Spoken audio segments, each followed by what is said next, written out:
Hello friends, मी Vishakha global online मराठीमध्ये आपल्या सर्वांचं स्वागत आहे.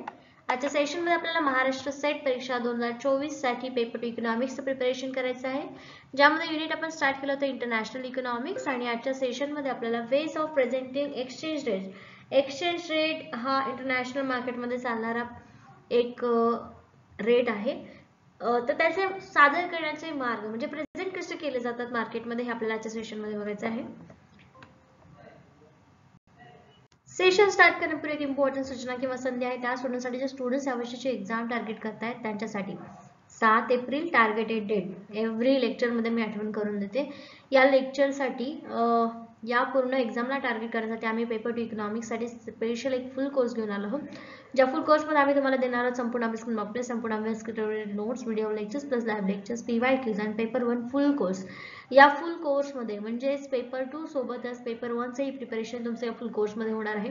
नक्कीच या एका फी मध्ये दोन्ही पेपरचं प्रिपरेशन होऊन तुम्ही एक्झाम क्रॅक करण्यासाठी एबल होणार आहात. या पूर्ण कोर्सची फीस आहे 10,000 रुपीज.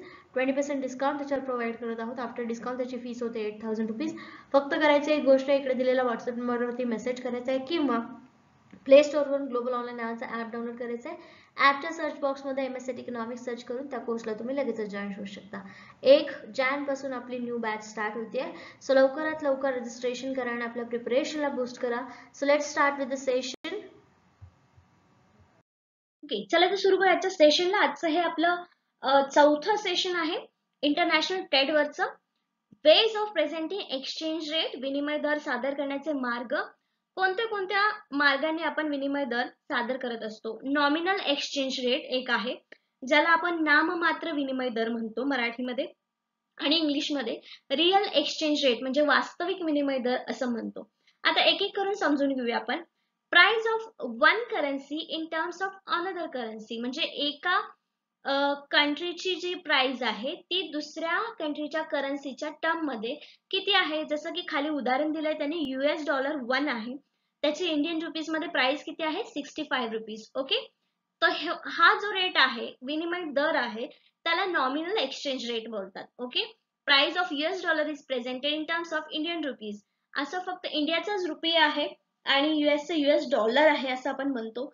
प्रत्येक कंट्रीची करन्सी वेगळी आहे हे तर आपण इकॉनॉमिक्सचे स्टुडंट म्हणून जाणून आहोत. ओके, तर त्याप्रमाणे नॉमिनल एक्सचेंज रेट म्हणजे काय समजलं आपल्याला, प्रत्येक करन्सीच्या बदल्यात दुसऱ्या करन्सीची प्राइस किती आहे त्याला आपण नॉमिनल एक्सचेंज रेट, नाममात्र विनिमय दर असं म्हणतो. आता रिअल एक्सचेंज रेट म्हणजे काय, वास्तविक विनिमय दर म्हणजे काय. Ratio foreign price to the domestic price.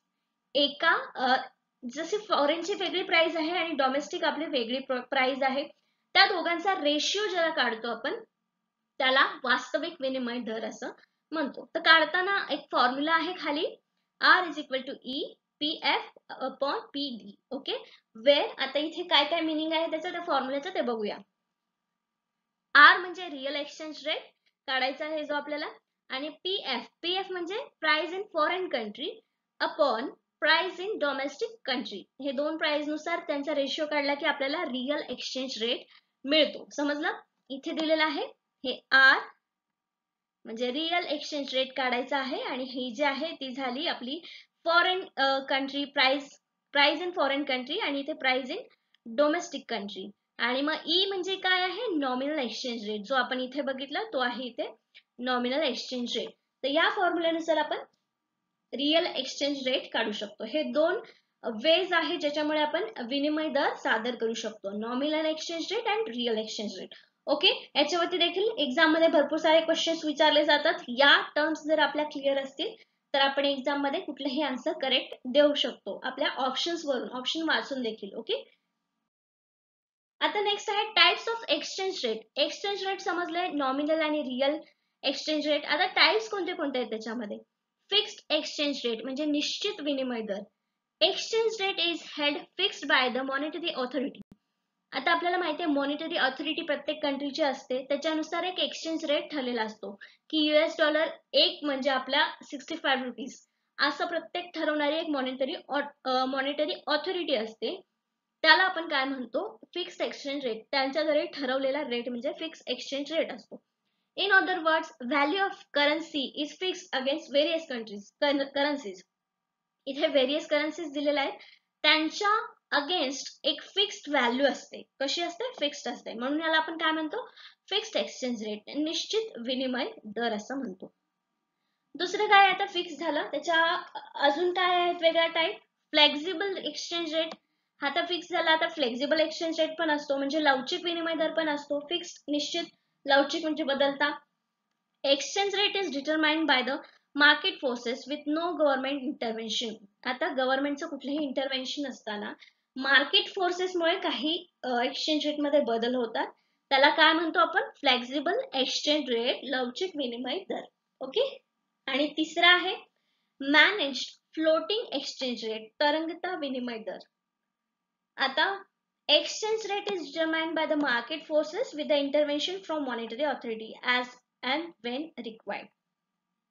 याच्यामध्ये government intervention, monetary authority, market forces सगळ्यांचा मिळून एक्सचेंज रेटवर जो परिणाम होतो किंवा जो एक्सचेंज रेट ठरवला जातो त्याला आपण मॅनेज फ्लोटिंग एक्सचेंज रेट म्हणजे तरंगता विनिमय दर असं म्हणतो.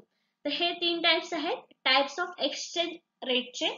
Fix exchange rate, flexible exchange rate, managed floating exchange rate. 3 type. आणि मेन वेज कुठले आहेत एक्सचेंज रेट प्रेझेंट करण्याचे? Nominal and real exchange rate. आता एक एक गोष्टी आपण समजून घेऊया. Floating rate versus fixed rate. आता फ्लोटिंग म्हणजे तरंगता दर आणि फिक्स रेट या दोन्ही मधला ओव्हरव्ह्यू आपल्याला बघायचा आहे. वर्सेस म्हणजे दोघींमध्ये फरक काय आहे हे आपल्याला बघायचं आहे. More than 5 trillion is traded in currency market on the daily basis. आता इथे सांगितलं आपल्याला डॉलर मध्ये $5 trillion is traded in currency market. Currency market मध्ये ट्रेड होत असतो, त्याचा व्यापार होत असतो ऑन डेली बेसिस, प्रत्येक दिवशी. And enormous sum by any measures, काही मापनानुसार किंवा काही मोजण्यानुसार. All of this volume trades around an exchange rate, the rate at which one currency can be exchanged for another. तर हे पूर्ण 5 ट्रिलियन $5 ट्रिलियन जे आहे ते कशामध्ये एक्सचेंज होतात? वेगवेगळ्या करन्सी मध्ये एक्सचेंज होतात. In other words, it is the value of another country's currency compared to that of your own. म्हणजे तुमच्या कंट्रीच्या करन्सीच्या कम्पेअर मध्ये दुसऱ्या कंट्रीची करन्सी जी आहे त्याच्यामध्ये हे कंपॅरिझन होतं किंवा कम्पेअर करून मग आपल्याला हे ट्रेड करन्सी मार्केटमध्ये होतात, एक्सचेंज रेट होतात. If you are travelling to another country you need to buy the local currency. हे तर आपल्याला माहिती आहे. एक्सचेंज कधी करावी लागते आपल्याला करन्सी? जेव्हा आपण एखाद्या कंट्रीमध्ये काय दुसरं घ्यायला जातो, दुसऱ्या कंट्रीमध्ये आपण काय घ्यायला जातो तेव्हा आपले रुपीज देऊन आपण तिथे काही घेऊ शकतो का? नाही. तिथली लोकल करन्सी जी आहे ती आपल्याला एक्सचेंज करून घ्यावी लागते आणि नंतर त्याच्यावरती मग आपल्याला खरेदी किंवा काही करता येतं. इफ यू आर हे झालं. Just like the price of any asset, the exchange rate price at which you can buy that currency. ज्या करन्सीची, जसं की आपण एखादी वस्तू त्या ज्या प्राइसला आहे त्याला खरेदी करतो, तसंच करन्सीचं पण आहे की करन्सी ज्या प्राइसला तिथे असेल तेवढेच पैसे तुम्हाला मिळणार. म्हणजे जर तुम्ही 65 रुपये मोजले तर तुम्हाला $1 US डॉलर मिळणार. अशा प्रकारे एक्सचेंज रेट होत असतो. If you are travelling to Egypt, for example, इथे एक्झाम्पल दिले की तुम्ही इजिप्तला जात असाल and the exchange rate of US dollar is 1 ratio दिलाय 1:5 Egyptian pounds. This means that every US dollar you can buy 5.5 Egyptian pound. इजिप्तला Pond's आहेत आणि काय सांगितलंय, जर तुमच्याकडे $1 असेल तर तुम्हाला 5 पाऊंड मिळतील एक्सचेंज मध्ये. कारण का? इजिप्शियन पाऊंडचा तो करन्सी रेट आहे, एक्सचेंज रेट आहे. Theoretically, identical assets should sell at the same price in a different countries because the exchange rate must maintain the inherent value of the currency against other. हे का केलं जातं? कारण त्या दोन्ही मधली व्हॅल्यू जी आहे ती मेंटेन राहिली पाहिजे. यासाठी ज्या प्राइसला ती व्हॅल्यू आहे किंवा ती करन्सी आहे त्याच करन्सीला, त्याच प्राइसला ती करन्सी एक्सचेंज केली जाते. समजलं? एक्सचेंज कशी केली जाते ही करन्सी जी आहे ती. आता एक एक गोष्टी आपण समजून घेऊया. Floating rate versus fixed rate. आता फ्लोटिंग म्हणजे तरंगता दर आणि फिक्स रेट या दोन्ही मधला ओव्हरव्ह्यू आपल्याला बघायचा आहे. वर्सेस म्हणजे दोघींमध्ये फरक काय आहे हे आपल्याला बघायचं आहे. More than 5 trillion is traded in currency market on the daily basis. आता इथे सांगितलं आपल्याला डॉलर मध्ये $5 trillion is traded in currency market. Currency market मध्ये ट्रेड होत असतो, त्याचा व्यापार होत असतो ऑन डेली बेसिस, प्रत्येक दिवशी. And enormous sum by any measures, काही मापनानुसार किंवा काही मोजण्यानुसार. All of this volume trades around an exchange rate, the rate at which one currency can be exchanged for another. तर हे पूर्ण 5 ट्रिलियन $5 ट्रिलियन जे आहे ते कशामध्ये एक्सचेंज होतात, वेगवेगळ्या करन्सी मध्ये एक्सचेंज होतात. In other words, it is the value of another country's currency compared to that of your own. म्हणजे तुमच्या कंट्रीच्या करन्सीच्या कम्पेअर मध्ये दुसऱ्या कंट्रीची करन्सी जी आहे त्याच्यामध्ये हे कंपॅरिझन होतं किंवा कम्पेअर करून मग आपल्याला हे ट्रेड करन्सी मार्केटमध्ये होतात, एक्सचेंज रेट होतात. If you are travelling to another country you need to buy the local currency. हे तर आपल्याला माहिती आहे, एक्सचेंज कधी करावी लागते आपल्याला करन्सी, जेव्हा आपण एखाद्या कंट्रीमध्ये काय दुसरं घ्यायला जातो, दुसऱ्या कंट्रीमध्ये आपण काय घ्यायला जातो तेव्हा आपले रुपीज देऊन आपण तिथे काय घेऊ शकतो का, नाही. तिथली लोकल करन्सी जी आहे ती आपल्याला एक्सचेंज करून घ्यावी लागते आणि नंतर त्याच्यावरती मग आपल्याला खरेदी किंवा काही करता येतं. इफ यू आर हे झालं. Just like the price of any asset, the exchange rate price at which you can buy that currency. ज्या करन्सीची, जसं की आपण एखादी वस्तू त्या ज्या प्राइसला आहे त्याला खरेदी करतो, तसंच करन्सीचं पण आहे की करन्सी ज्या प्राइसला तिथे असेल तेवढेच पैसे तुम्हाला मिळणार. म्हणजे जर तुम्ही 65 रुपये मोजले तर तुम्हाला $1 US डॉलर मिळणार. अशा प्रकारे एक्सचेंज रेट होत असतो. If you are travelling to Egypt, for example, इथे एक्झाम्पल दिले की तुम्ही इजिप्तला जात असाल and the exchange rate of US dollar is 1 ratio दिलाय 5 Egyptian pounds. This means that every US dollar you can buy 5.5 Egyptian pound. इजिप्तला Pond's आहेत आणि काय सांगितलंय, जर तुमच्याकडे $1 असेल तर तुम्हाला 5 पाऊंड मिळतील एक्सचेंज मध्ये. कारण का, इजिप्शियन पाऊंडचा तो करन्सी रेट आहे, एक्सचेंज रेट आहे. Theoretically, identical assets should sell at the same price in a different countries because the exchange rate must maintain the inherent value of the currency against other. हे का केलं जातं, कारण त्या दोन्ही मधली व्हॅल्यू जी आहे ती मेंटेन राहिली पाहिजे. यासाठी ज्या प्राइसला ती व्हॅल्यू आहे किंवा ती करन्सी आहे त्याच प्राइसला ती करन्सी एक्सचेंज केली जाते. समजलं एक्सचेंज कशी केली जाते ही करन्सी जी आहे ती. आता floating exchange rate and fix बघितलं होतं आपण की त्याच्यामधले की टेक अवेज काय आहेत. अ floating exchange rate is determine the private market through the supply and demand. Floating exchange rate आहे ज्याच्यामध्ये आपण बघितलं होतं की मॉनिटरी पॉलिसी, इंटरव्हेन्शन, त्याच्यानंतर मार्केट फोर्स या सगळ्यांचा परिणाम होतो. पण फ्लोटिंग रेट कसा डिटरमाइन केला जातो, तर private market through supply and demand, supply आणि डिमांड कशी आहे त्याच्यावरती हा रेट ठरतो. A fixed or a pegged, इथे दोन वर्ड आहेत, फिक्सला आपल्याला अजून एक वर्ड मिळालाय pegged. Okay. Rate is the rate the government central bank sets and maintain at the official exchange rate. आणि फिक्स रेट तर आपण बघितलं होतं की गव्हर्नमेंट म्हणजे सेंट्रल बँक किंवा मॉनिटरी ऑथॉरिटी जी आहे जो रेट ठरवेल तोच फिक्स रेट इथे असतो. The reason to peg a currency are link to stability. हे कशासाठी असतं, स्टॅबिलिटीसाठी असतं. Especially in today's developing nations, a country may decide to peg its currency to create a stable atmosphere for foreign investment. आणि हे कशासाठी असतो fix rate, उपयोगी कशासाठी येतो आपल्याला, एक चांगलं इन्व्हेस्टमेंट बाहेरच्या देशामध्ये फॉरेन इन्व्हेस्टमेंट करण्यासाठी स्टेबलपणा राहावा, स्टेबल ऍटमॉस्फिअर राहावं, यासाठी हे फिक्स्ड रेट जे आहेत एक्सचेंज रेट ते ठरवलेले असतात.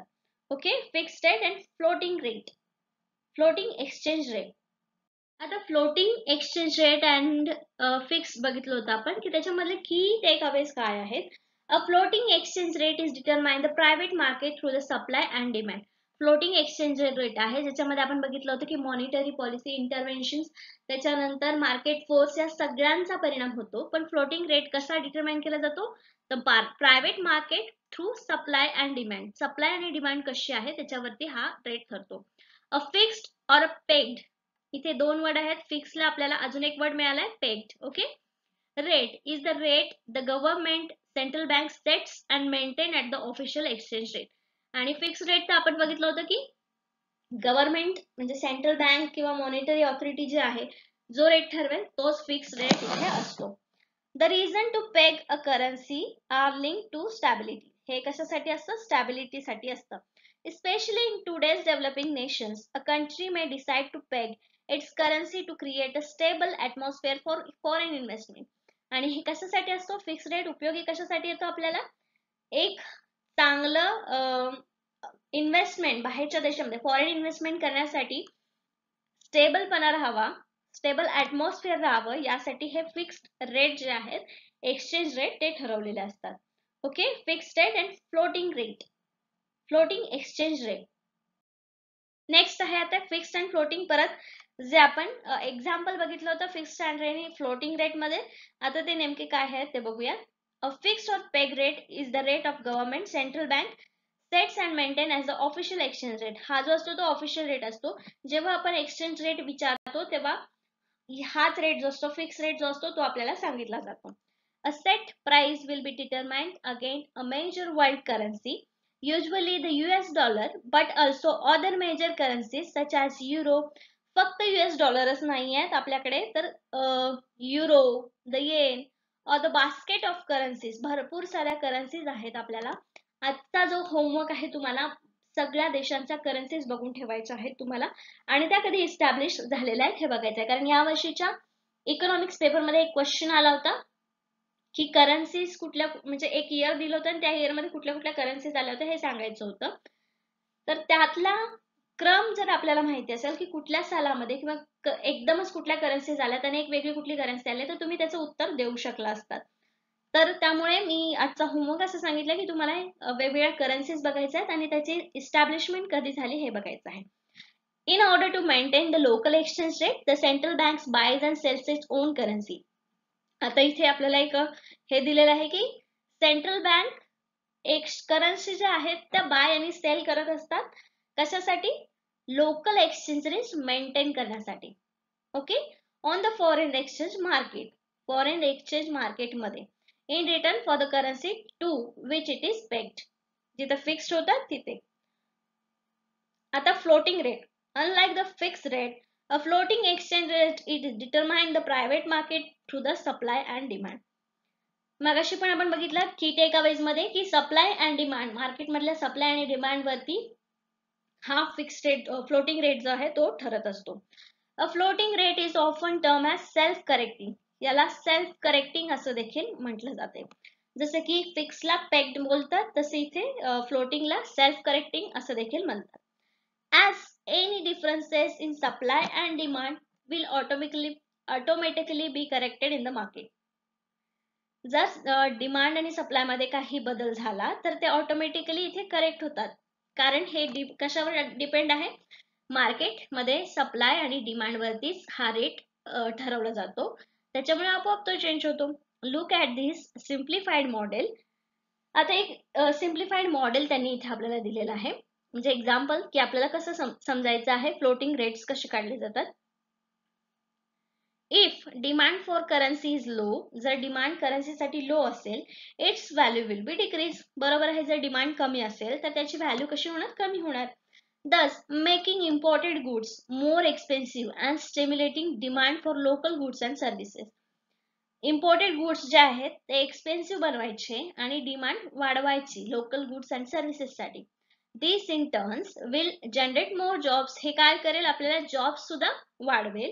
Causing and auto correction in the market. म्हणजे बरोबर ऑटो करेक्शन पण होईल मार्केटमध्ये, सप्लाय वाढेल, डिमांड पण वाढेल, कारण गुड्स जे आहेत ते आपण एक्सपेन्सिव्ह केलेले आहेत. त्याच्यामुळे फ्लोटिंग एक्सचेंज रेट जो आहे तो कॉन्स्टंटली चेंजिंग राहणार आहे. सप्लाय डिमांड वरती तो बदलत राहणार आहे, मार्केट मधल्या सप्लाय आणि डिमांड वरती. नेक्स्ट आहे आता फिक्स्ड अँड फ्लोटिंग. परत जे आपण एक्झाम्पल बघितलं होतं फिक्स्ड आणि फ्लोटिंग रेट मध्ये, आता ते नेमके काय आहेत ते बघूया. अ फिक्स्ड और peg rate is the rate of government central bank sets and maintain as the official exchange rate. हा जो असतो तो ऑफिशियल रेट असतो. जेव्हा आपण एक्सचेंज रेट विचारतो तेव्हा हाच रेट जो असतो, फिक्स रेट जो असतो, तो आपल्याला सांगितला जातो. A set price will be determined again a major world currency, usually the US dollar, but also other major currencies such as euro. फक्त US डॉलरच नाही आहेत आपल्याकडे, तर युरो, द येन और द बास्केट ऑफ करन्सीज, भरपूर साऱ्या करन्सीज आहेत आपल्याला. आजचा जो होमवर्क आहे तुम्हाला सगळ्या देशांच्या करन्सीज बघून ठेवायच्या आहेत तुम्हाला, आणि त्या कधी इस्टॅब्लिश झालेल्या आहेत हे बघायचं आहे. कारण या वर्षीच्या इकॉनॉमिक्स पेपरमध्ये एक क्वेश्चन आला होता की करन्सीज कुठल्या, म्हणजे एक इयर दिलं होतं आणि त्या इयर मध्ये कुठल्या कुठल्या करन्सीज आल्या होत्या हे सांगायचं होतं. तर त्यातला क्रम जर आपल्याला माहिती असेल की कुठल्या सालामध्ये किंवा एकदमच कुठल्या करन्सीज आल्यात आणि एक वेगळी कुठली करन्सी आली, तर तुम्ही त्याचं उत्तर देऊ शकला असतात. तर त्यामुळे मी आजचा होमवर्क असं सांगितलं की तुम्हाला वेगवेगळ्या करन्सीज बघायच्या आहेत आणि त्याची इस्टॅब्लिशमेंट कधी झाली हे बघायचं आहे. In order to maintain the local exchange rate, the central banks buys and sells its own currency. आता इथे आपल्याला एक हे दिलेलं आहे की सेंट्रल बँक करन्सी ज्या आहेत त्या बाय आणि सेल करत असतात. कशासाठी? लोकल एक्सचेंज रेट मेंटेन करण्यासाठी. Okay, on the foreign exchange market, foreign exchange market मध्ये, in return for the currency to which it is pegged, जिथे फिक्स्ड होतात तिथे. आता floating rate, unlike the fixed rate, a floating exchange rate is determined the private market through the supply and demand. मगाशी पण आपण बघितलं की takeaways मध्ये की सप्लाय अँड डिमांड, मार्केट मधल्या सप्लाय आणि डिमांड वरती हा फिक्स्ड रेट, फ्लोटिंग रेट जो आहे तो ठरत असतो. A floating rate is often term as self correcting, याला सेल्फ करेक्टिंग असं देखील म्हटलं जाते. जसं की फिक्सला पेग्ड बोलतात, तसे इथे फ्लोटिंगला सेल्फ करेक्टिंग असं देखील म्हणतात. As any differences in supply and demand will automatically be corrected in the market. जर डिमांड आणि सप्लाय मध्ये काही बदल झाला तर ते ऑटोमॅटिकली इथे करेक्ट होतात. कारण हे कशावर डिपेंड आहे? मार्केट मध्ये सप्लाय आणि डिमांड वरतीच हा रेट ठरवला जातो, त्याच्यामुळे आपोआप तो चेंज होतो. Look at this simplified model. आता एक सिम्प्लिफाईड मॉडेल त्यांनी इथे आपल्याला दिलेलं आहे, म्हणजे एक्झाम्पल की आपल्याला कसं समजायचं आहे फ्लोटिंग रेट्स कसे काढले जातात. If demand for currency is low, जर डिमांड करन्सीसाठी लो असेल, it's value will be decrease. बरोबर आहे, जर डिमांड कमी असेल तर त्याची व्हॅल्यू कशी होणार? कमी होणार. दस making imported goods more expensive and stimulating demand for local goods and services. Imported goods जे आहेत ते एक्सपेन्सिव्ह बनवायचे आणि डिमांड वाढवायची लोकल गुड्स अँड सर्व्हिसेस साठी. This in turns will generate more jobs, हे काय करेल? आपल्याला जॉब्स सुद्धा वाढवेल. Causing and auto correction in the market, म्हणजे बरोबर ऑटो करेक्शन पण होईल मार्केटमध्ये, सप्लाय वाढेल, डिमांड पण वाढेल, कारण गुड्स जे आहेत ते आपण एक्सपेन्सिव्ह केलेले आहेत, त्याच्यामुळे फ्लोटिंग एक्सचेंज रेट जो आहे तो कॉन्स्टंटली चेंजिंग राहणार आहे. सप्लाय डिमांड वरती तो बदलत राहणार आहे, मार्केट मधल्या सप्लाय आणि डिमांड वरती. नेक्स्ट आहे हार्बलर अपॉर्च्युनिटी कॉस्ट 1936. 1936 म्हणजे हार्बलर अपॉर्च्युनिटी कॉस्ट मध्ये काय मांडलं होतं ते आपल्याला बघायचंय. Haberler opportunity cost theory outcomes the shortcoming of Ricardo's comparative cost theory. रिकार्डोनी जी कंपॅरेटिव्ह कॉस्ट थेअरी मांडली होती, म्हणजेच कंपॅरेटिव्ह दोन कंट्रीमध्ये ज्याच्यामध्ये कॉस्ट, अपॉर्च्युनिटी कॉस्ट ही जास्त आहे, त्या कंट्रीनी त्याचं प्रोडक्शन लोअर आहे, त्यांनी त्याचं प्रोडक्शन करायचं आणि एक्सपोर्ट करायची, ही जी थेअरी होती त्याच्यामध्ये काही आउटकम्स काढले आणि त्याच्यामध्ये नंतर मग ही हार्बलर अपॉर्च्युनिटी कॉस्ट थेअरी आली. Theory and expounds of doctrine of comparative cost in terms of what he calls the substitution curve, what Samuelson terms production possibility curve or transformation curve. हे सगळे जे पॉइंट्स आहेत जे आहेत ते आपल्या कंपॅरेटिव्ह कॉस्ट थेअरीचे आहेत, त्याच्यावरती मग हार्बरनी त्याची वेगळी मतं मांडली. और what Lerner's calls production of indifferent curves. Production indifferent curves म्हणजे काय, प्रोडक्शन फ्रंटियर काय आहे, आपण डिटेल मध्ये अजून बघणार आहोत. The opportunity cost theory explains that if country can produce either commodity X or Y, इथे सांगितलेलं आहे की अपॉर्च्युनिटी कॉस्ट थेअरी मध्ये काय सांगितलेलं आहे की प्रोड्युसर जे आहे, वस्तूचे प्रोडक्शन करणारा जो आहे तो कमोडिटी एक्स किंवा वाय चं प्रोडक्शन करू शकतो. The opportunity cost of commodity x is the amount of the other commodity. दुसरी कमोडिटी आहे ही, एक कमोडिटी झाली एक्स आणि दुसरी वाय, त्याचे अमाउंट आहे ठरलेले आहे, ह्याची 10 आहे समजा आणि ह्याची पण 10 आहे. That must be given up in order to get one additional unit of commodity X. जर एक्स कमोडिटीची आणखीन एखादी वाढ करायची असेल, ऍडिशनल कमोडिटी आणखीन घ्यायची असेल, तर वायचं प्रोडक्शन आपल्याला गिव्ह अप करावं लागेल आणि फक्त एक्स वरती कॉन्सन्ट्रेट करावं लागेल. Thus, the exchange ratio between two commodities is expressed in terms of their opportunity cost. तर ह्या दोन्हीचं जे एक्सप्रेस करण्याचा पॉइंट आहे किंवा हे एक्सप्रेस कुठल्या टर्म मध्ये केलं जाऊ शकतं, तर अपॉर्च्युनिटी कॉस्ट मध्ये. समजलं अपॉर्च्युनिटी कॉस्ट काय आहे? The concept of opportunity cost has been illustrated in international trade theory with the production of possibility curve. Production of possibility curve मध्ये ही इंटरनॅशनल ट्रेड थिअरी मध्ये महत्वाची कन्सेप्ट आहे, टर्म आहे. आपल्याला एक्झाम मध्ये अपॉर्च्युनिटी कॉस्ट वरती भरपूर सारे क्वेश्चन्स येतात, त्यामुळे नेमकं अपॉर्च्युनिटी कॉस्ट काय आहे हे आपल्याला समजलं पाहिजे.